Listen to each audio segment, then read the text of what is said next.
Recently, David Ayer, the director of the first Suicide Squad in 2016, said that James Gunn's upcoming Suicide Squad reboot or relaunch or sequel or whatever that comes out in 2021 takes place in a different continuity, which is very head-scratching in my opinion. But let's get into what he said. He revealed all this. This is all coming from David Ayer right now in some Twitter exchanges. So let's go into them.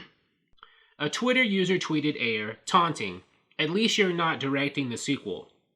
To this, Ayer responded, "It's not a sequel, it's a reinvention, and James Gunn is going to absolutely knock it out of the park. I'm cheering every step away."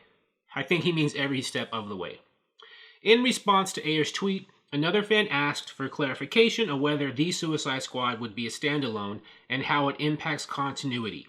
Ayer replied to the second tweet, "Yes, that is correct. Some characters and elements will be used, but James Gunn is reinventing the universe. Everybody recognizes the immense potential of the franchise."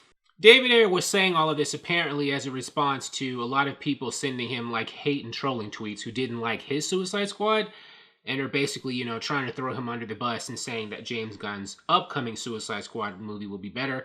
But Ayer's taken the high road, which is actually pretty cool of him. This was part of a reaction to a series of tweets sent to Ayer by other Twitter users, seemingly fans who still haven't gotten over their anger about the first Suicide Squad.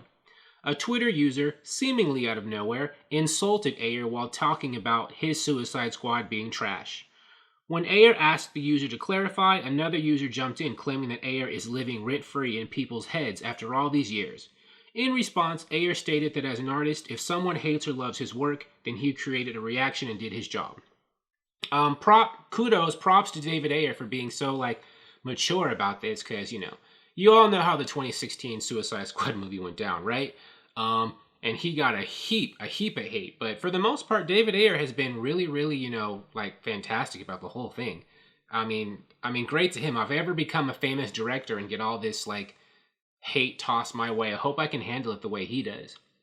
But I am very, very confused by this because it seems weird that, James Gunn can do a Suicide Squad movie with many of the same characters who were in the first one, and for them to, not be connected at all. I guess, the 2021 upcoming Suicide Squad movie will just pretend like the other one didn't happen. But are they going to act, like Boomerang and Harley Quinn going to act like they've never met before when we know that they met already? It's strange to me how that's going to work. Unless, we're not supposed to take David Ayer's comments literally. Maybe it does take place in the same continuity, but no one's going to talk about what happened in the first one. They could do something like that, just gloss over it. But we'll see. A good way to know will be if a lot of these people act like they've never met before when we saw them before. People like Rick Flag, Captain Boomerang, Harley Quinn, Amanda Waller. They all met in the first Suicide Squad, so in this one, if they're all like, "Who are you?"